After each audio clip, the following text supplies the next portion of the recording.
Fred Freer, the Australian Test cricketer, professional for Rishton. 1948 was his first year in Lancashire League cricket, when he played a big part in taking Rishton to the head of the league table. On one occasion, against Enfield, he actually took 9 wickets for 3 runs. He is also a batsman of no mean ability.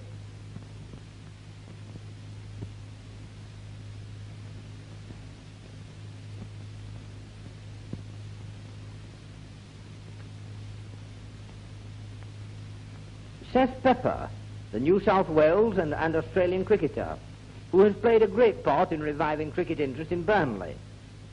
During his first year as their professional, he was the first player in the Lancashire League to take 100 wickets and to make 1,000 runs in one season. Little wonder when we see those broad shoulders and the power of his strokes.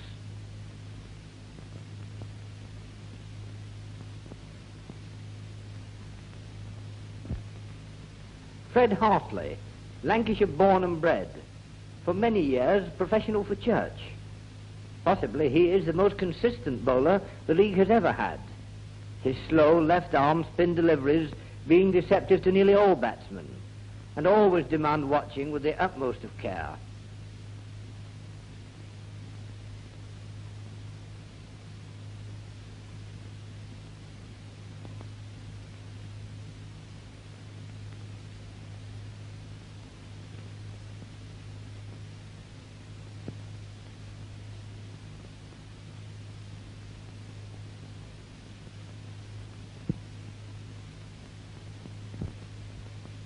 Everton Weeks, the Bacup professional and West Indian Test cricketer. He is the only player ever to have scored 5 consecutive centuries in Test matches. Powerful wrist action, quickness of eye and suppleness of body are inherent in every stroke.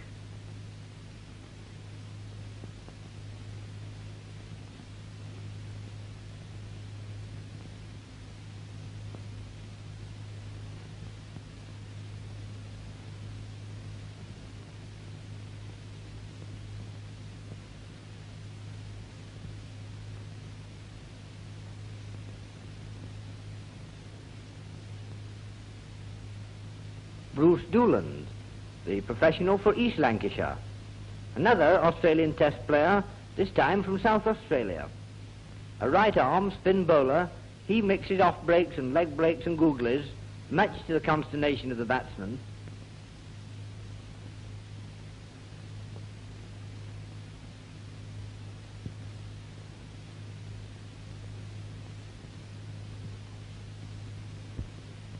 Bill Alley, the New South Wales cricketer, professional for Cone. In his first season, he broke all the Cone batting averages, scoring over 1,100 runs in Saturday afternoon cricket. He is probably one of the most forceful and attractive batsmen in the league. Notice the grace and rhythm displayed in every stroke. Many consider him to be the finest left-hand batsman in the world.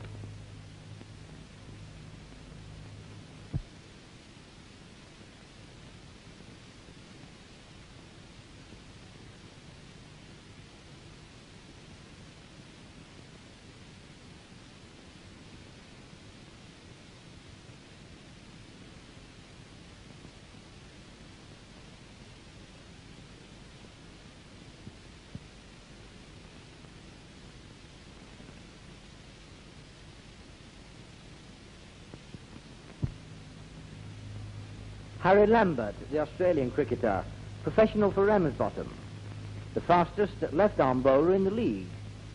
The interesting points in his bowling are his long run and the fact that he bowls over the wicket.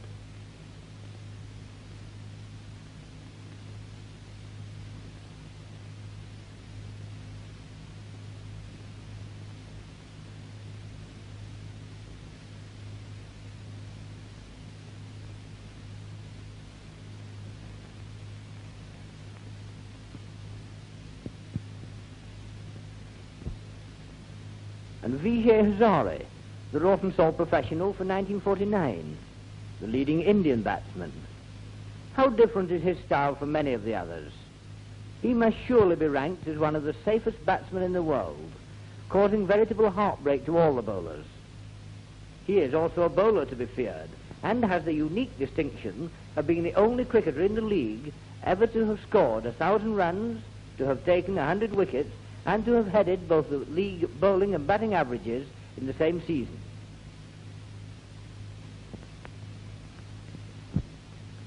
George Tribe, another Australian Test cricketer, who is to be the professional for Rawtenstall for the seasons 1950 and 51. He is one of the greatest left-arm spin bowlers in the world, and like Dooland, he mixes off-breaks, leg breaks and googlies, and can almost make the ball talk.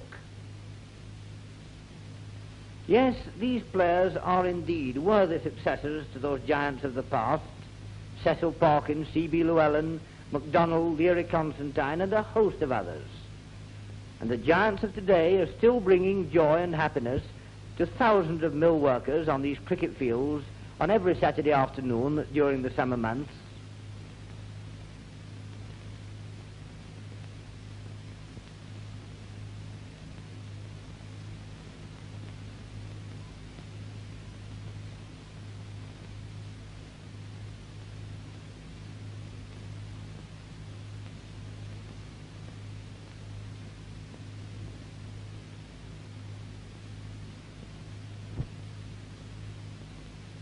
But when Greek meets Greek, then comes the tug of war, and the derby match between Rawtenstall and Bacup is no exception.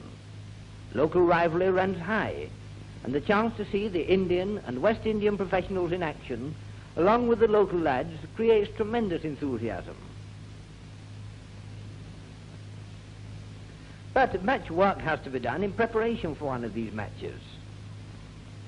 For it is usual for these clubs to employ only one groundsman, and so voluntary workers come forward to give a helping hand. Before a match such as this, extra seating accommodation has to be brought in, and the committee volunteer to a man in this work. The canvas has to be erected around the ground. The wicket has to be prepared and marked, a job of which very few people have any knowledge. The catering for these crowds means a lot of work on the ladies of our refreshment committees, for remember, no little part of the income of our clubs does depend on the work these ladies put in and the profit that they make from teas during the season.